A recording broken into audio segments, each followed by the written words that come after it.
Good morning from Nicosia, Cyprus.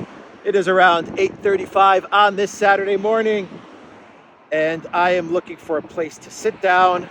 I'm going to read excerpts from 3 news sources, which paint a pretty grim, but I feel accurate picture for how things are going on the ground in Ukraine for the Zelensky regime. But before I get to that, and we'll do a clown world as well. But before we get to those articles, there's a couple of news stories that I just want to touch upon. I'm not going to go into too much depth, but just something that we need to keep on top of. And the first story, of course, has to deal with the monkeypox. And I guess I can still say that word on social media, but if things continue to move as they're signaling, well, I imagine in about a month, you're not going to be allowed to say the word monkeypox going forward unless you've been approved by the algorithms and the globalist WHO rulers. So we gotta keep focused on this thing, because the media is starting to ramp up the talk that this is spreading. I mean, you can start to hear the same narratives that were being pushed out when the coup started up. 6 cases here, 10 cases there, and anyway, I'm just saying that it's following eerily similar to how things progressed with the coup. I need to find a place to sit. The next story that we need to talk about is Robbie Mook. Hillary Clinton and Robbie Mook. Oh no, I hear a noise in construction that way. So we have the Sussman trial, the Clinton machine lawyer who helped Hillary Clinton spread all the garbage about Trump, Russiagate, P-tapes, Christopher Steele. I mean, the last two days I've actually done stories, one on Christopher Steele and how he's starting to peddle ridiculous Putin is sick BS. And yesterday I talked about Hunter Biden, and I mentioned how NBC is now starting to call out Hunter Biden's activities with the Chinese firm CFC, and of course with Burisma. And now we have a lot of the media talking about the trial, the Sussman trial, and specifically Robbie Mook's testimony. Now, Robbie Mook was Clinton's, I believe he was her campaign manager or chief of the campaign or marketing chief for her campaign, something like that. Anyway, this guy's really high up. I mean, he's a Clinton Uber insider. And Robbie Mook was, he took the stand in the Sussman trial. And they pretty much asked him questions about Hillary Clinton and the lies that she peddles.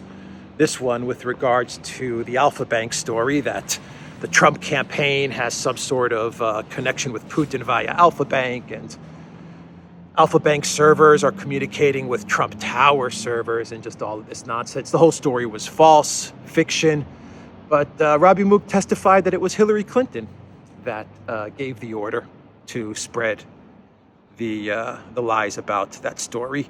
And even Elon Musk called out Hillary Clinton and Twitter, because Hillary's tweet is still up on Twitter where she peddles those lies with Alpha Bank and the server in Trump Tower. But Robbie Mook said that it was Hillary that gave the order. She's the one that orchestrated the whole thing. And I was just thinking to myself this morning, it's interesting. We see the Biden. If you look at, let me back up. If you look at, say, the 4 crime families, the power structures of the Democrat Party in the United States, I would say you have the Obama faction, say the Obama crime family. You have the Biden crime family. You have the Hillary Bill Clinton crime family, and then you have this new crime family known as the, say, the Bernie Sanders progressive. And, I'm using crime family because I'm just trying to paint a picture of like mafia bosses, sitting around the table. So, you have these four families, right, that are at the Democrat Party table. And if you look at who's being targeted right now in the last few weeks, definitely the Biden family is being targeted for destruction, and the Clinton family is being targeted for destruction. The Bernie Sanders progressive AOC, this newcomer family, this newcomer kind of grift crime family is really not that big of a threat for now, but I think the other families are keeping their eye on them. But the one big family that is coming out of this unscathed is the Obama crime family. And I just thought that's interesting that we're seeing the dismantling of the Clinton crime family. We're seeing the dismantling of the Biden crime family. And Obama's just kind of, they're in the shadows, doing what they do best, kind of behind the curtain, skating along unscathed in all of this. And we know that Obama despises Hillary, and we know that Obama does not think very highly of Joe either. So I just thought I would throw that out there. The other thing that we need to keep an eye out for is are the markets. We have the 8th consecutive week that the Dow has closed down. Things are not going well in the markets. And the last time the Dow closed down for 8 consecutive weeks was in 1932. So keep that in mind. That was the last time we saw the markets performing this poorly. So just a reference point for all of us to consider. We also, we've been talking a lot about food and the food shortages and the food crisis. I mentioned Sri Lanka about a week ago, even though some viewers said that Sri Lanka was more of a case of warring political factions, but it's being presented as protests connected to food shortages and inflation. I need to investigate that story a little bit more, but there were some people in the comment section when I mentioned that story in a previous video that said that they're on the ground in Sri Lanka, and this is more about political parties that are duking it out. But we do have protests in Iran that appear to be growing and spreading, and these are connected to food shortages. At least that's the info that I'm getting. There's an article in Zero Hedge that says anti-government protests spread in Iran after flour-based food staples jump 300%. Large-scale street protests have been raging in Iran since last week as inflation and the war in Ukraine have driven flour-based food staples to jump by as much as 300%. This also after the government moved to cut food subsidies. So keep an eye out for Iran and what's going on there. The neocons have been wanting regime change in Iran for a long time. I need to research this story a little bit more as well, but I wonder if these food shortages don't end up benefiting the neocons in some strange, bizarre way. In other words, the war that they've started in Ukraine somehow has a boomerang effect to give them some sort of benefit in Iran, something they've been wanting for a long time. I'm not saying regime change is going to happen in Iran. I'm not saying that at all. I don't believe that's going to be the case, but just something that we need to keep an eye out for. And the final story, before I get into reading these articles, that I think we should just briefly touch upon is that the G7 is now looking to put a cap on Russian oil, on the price of Russian oil. I talked about how the European Union was looking to put a price cap on energy. I think I talked about that like 2-3 days ago, and how that was just a terrible idea.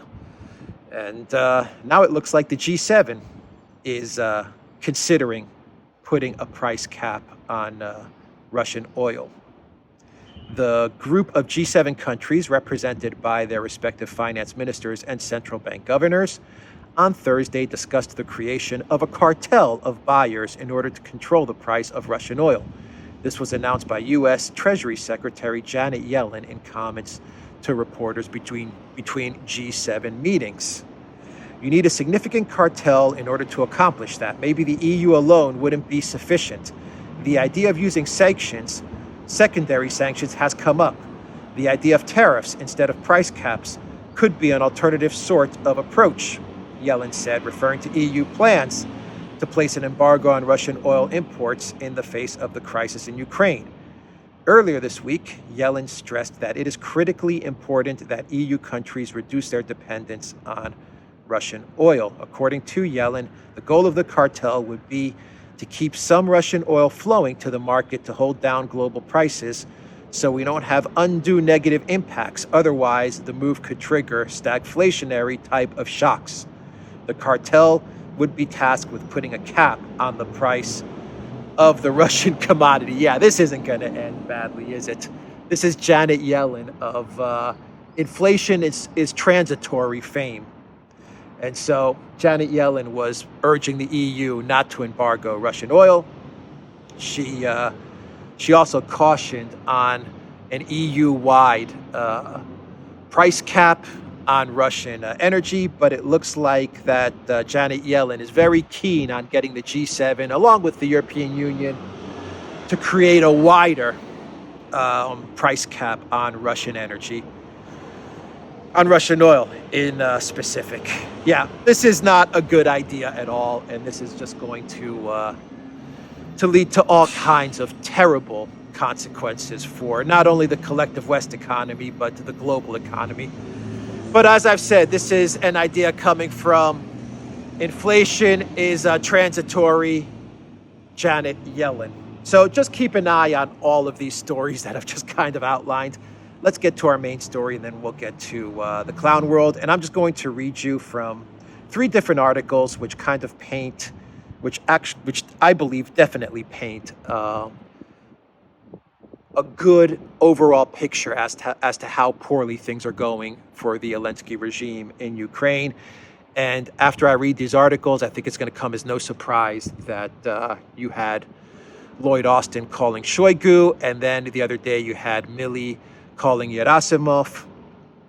And you also have a lot of kind of the beginnings of narrative shift. I mentioned monkeypox, but I also mentioned in a video I did yesterday or 2 days ago about Biden's trip to Asia, and specifically to Japan, and what looks to be a type of narrative shift towards ramping up aggression with China. I'm not saying it's going to happen, but you can see that the feelers are being put out there. I think the feelers are being put out there with another type of pandemic crisis as well, with monkeypox. I think the media and the globalists are kind of trying to get a sense for this, to see how the public reacts, kind of balloon testing it.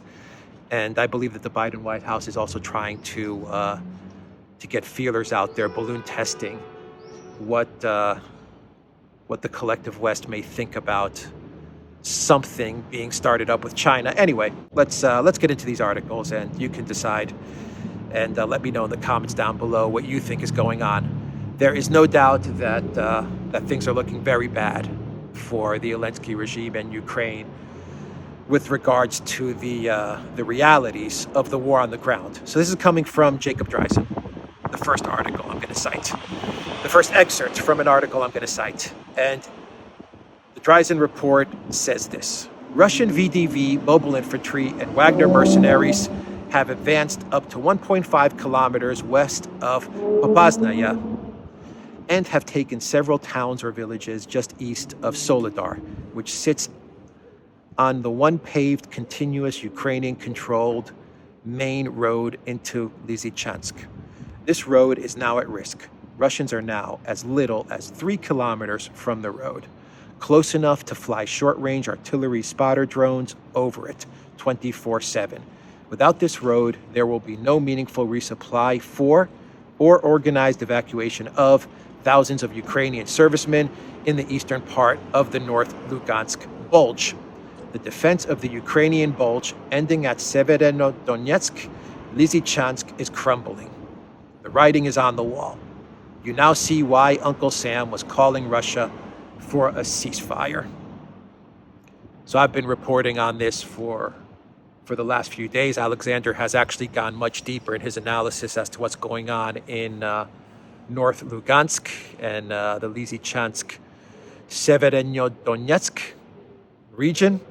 And it's not looking good. You have this bulge after the Russians won the fight in Popasna. You have like this bulge that's protruding towards the west of Ukraine, out of the Lugansk region and towards the west of Ukraine. And this is the bulge where the Russians are advancing and where they're forming around 3 cauldrons to trap and eventually annihilate the best, most professional fighting forces of Ukraine.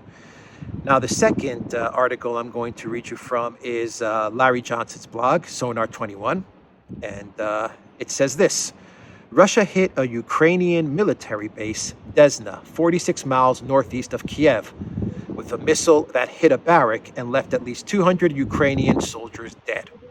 It is not the end of the world by any stretch, but the missile attack on Ukrainian barracks at Desna hurt Ukraine and is a strong reminder that Russia can and will target military centers where Ukrainian troops are amassed or foreign weapons are being received and put into action.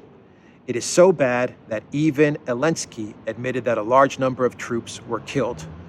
Russia is still pulling its punches rather than erase the base at Desna from the earth. Why? The pro-Ukrainian analysts in the West are likely to claim that Russia is running out of missiles and growing weaker by each passing day. I believe that Russia is sending a lethal message, but is not yet prepared to slaughter the Ukrainian force. The troops at Desna are not the neo-Nazi element.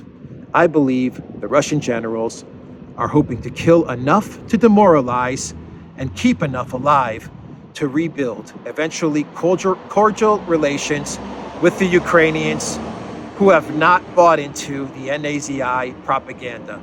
Bottom line, if Zelensky is acknowledging this reality after pretending all week that Ukraine was victorious in Azov style, then he may be awakening to the reality that things are going Putin's way.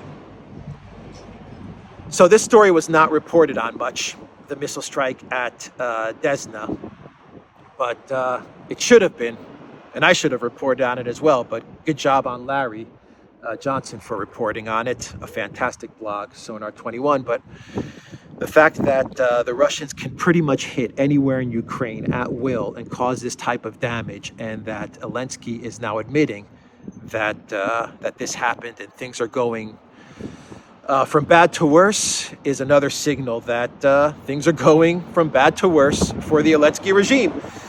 And finally, I'm going to read you from the Moon of Alabama. And the Moon of Alabama is actually citing a New York Times article, and they say this. They are saying that all the above reasons why Austin and Milley have phoned up their Russian equivalent, they are also the reasons why the New York Times editors call on the Biden administration to end its bluster and to take a more realistic approach. And this is an excerpt from the New York Times.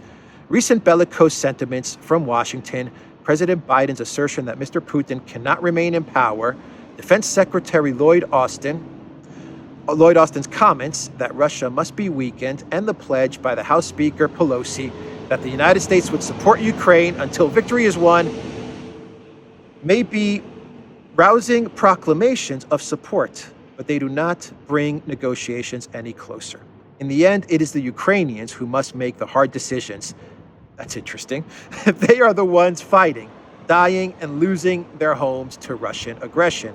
And it is they who must decide what an end to the war might look like. If the conflict does not lead to real negotiations, it will be Ukrainian leaders who will have to make the painful territorial decisions that any compromise will demand. As the war continues, Mr. Biden should also make clear to Zelensky and his people that there is a limit to how far the United States and NATO will go to confront Russia, and limits to the arms, money, and political support they can muster. It is imperative that the Ukrainian government's decisions be based on a realistic assessment of its aims and how much more destruction Ukraine can sustain. How much more destruction Ukraine can sustain. This is from the New York Times. Confronting this reality may be painful, but it is not appeasement. This is what governments are duty-bound to do, not chase after an illusory win. An illusory win. Russia will be feeling the pain of isolation and debilitating economic sanctions for years to come, and Mr. Putin will go down in history as a butcher. The challenge now is to shake off the euphoria, stop the taunting, and focus on defining and completing the mission. America's support for Ukraine is a test of its place in the world in the 21st century, and Mr. Biden has an opportunity and an obligation to help define what that will be. So when I read this New York Times article, it is a clear, this excerpt from the Moon of Alabama, it is a clear admission from the New York Times that Ukraine has lost, that Zelensky has lost, that Biden needs to find an off-ramp, because it's damaging the United States and it's damaging Biden. Yeah, the New York Times throws in the typical Ukraine's a Putin's a butcher, and we need to support Ukraine and all of these things. The New York Times is obligated to throw that in there. They have to throw those lines in there. Russia's isolated and all of these things. It's actually the collective West that is isolated. That's the reality of the situation. But ignoring the New York Times, their obligation to throw this stuff into their analysis, what the Times is saying is that this is over. This is over, and Biden needs an off-ramp ASAP, or else the Democrat Party is going to be destroyed along with Zelensky, and Ukraine. So that is what the New York Times is signaling to the Biden White House and the Democrats. So saying that, I want to get into a clown world, two clown worlds. The first clown world is my clown world. I made Clown World.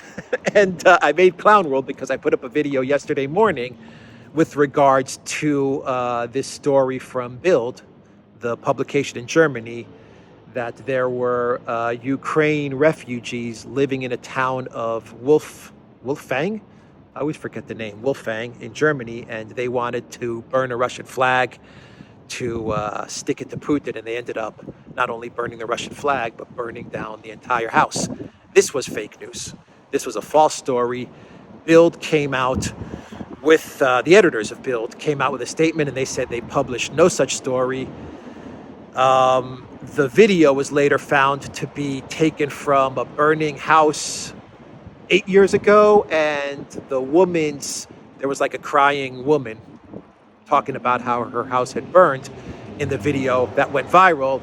And that was a video of her speaking from about a year ago. So that is a complete fake story. I got duped. I have made Clown World, and I apologize to you guys. I should have vetted the story better.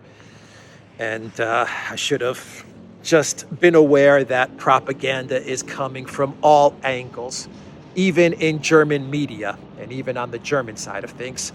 So I am the first Clown World, and this is my first entrance into Clown World. So it's good to join the likes of Biden and Boris and Ursula von der Crazy and all of these people that make...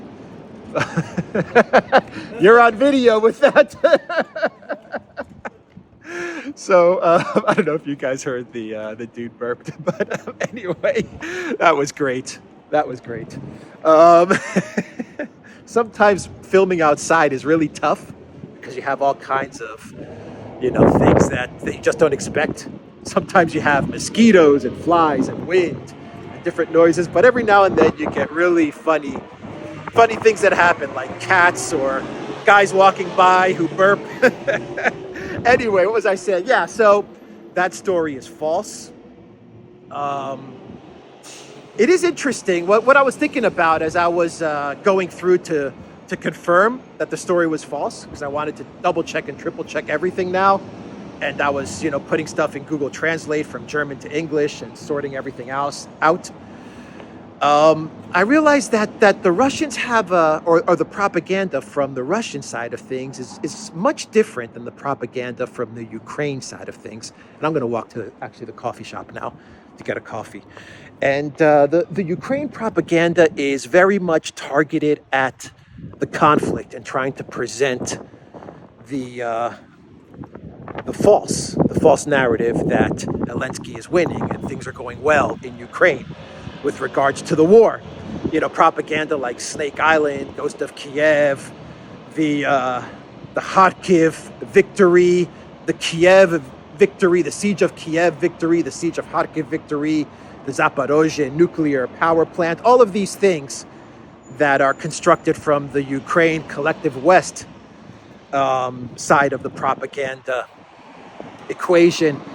They are always, for the most part, they're always focused on presenting the false narrative, the false hope that Zelensky is winning, the Russians are doing poorly, and Zelensky's going to be marching on Moscow any day now. So, you know, keep on pumping in weapons, keep throwing money into it.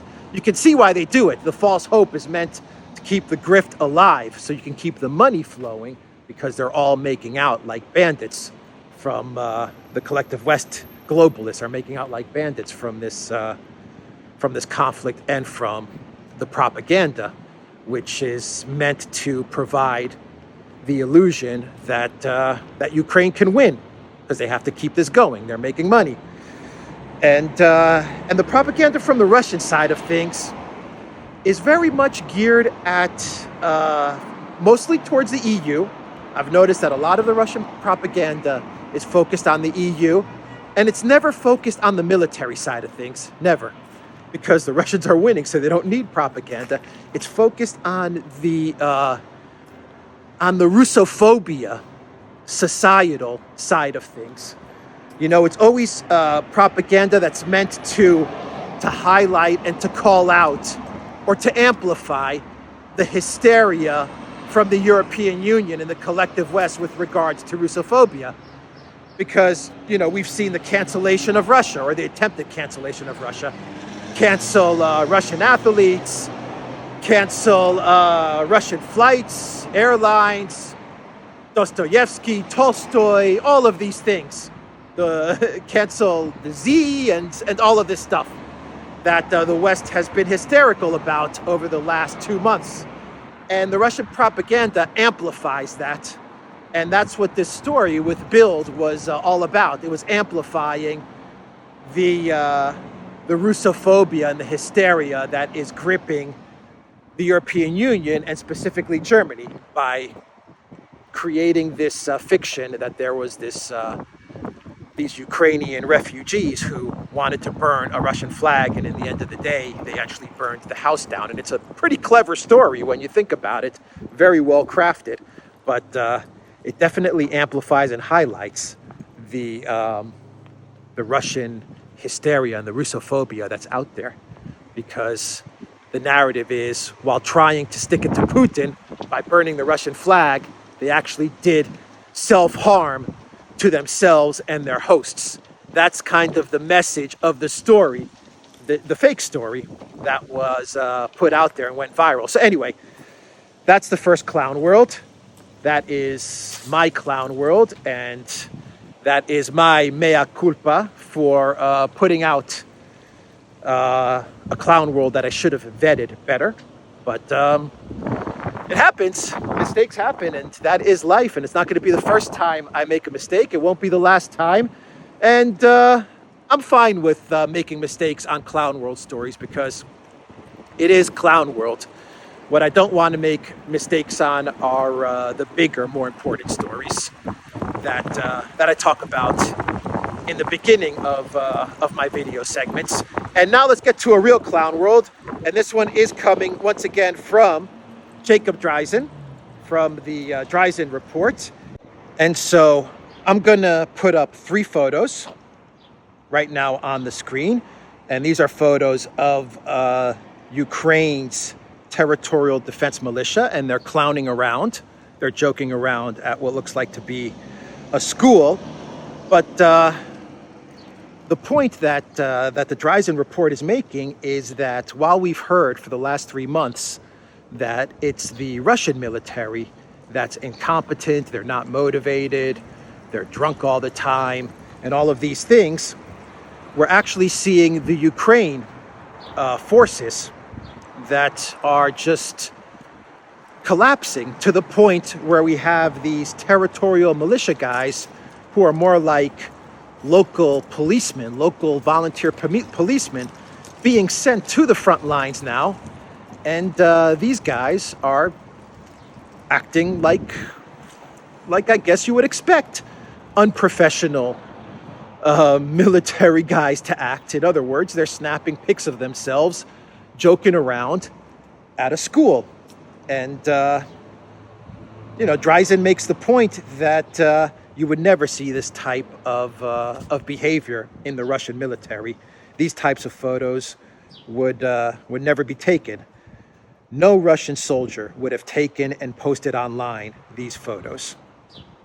And that's the point that he's making with these pictures. But these guys are clowning around, but it's actually pretty serious, the conclusion that you can make from taking a look at these pics. The fact is, the Ukrainian army that existed before February 24th, 2022, no longer exists. Outside of those reduced units still pinned down in the Donbass, it's mostly barely trained militia, untrained draftees, and members of the formerly inactive reserve. So I think the point being made here is pretty serious, and it paints once again a very clear picture as to where this war on the ground is heading. And with that said, I will end this video, and I am close to my coffee destination. So let's walk over to my coffee destination, where I'm going to get Costa Rican Tarazu coffee. Fantastic coffee. And check out Alexander's videos.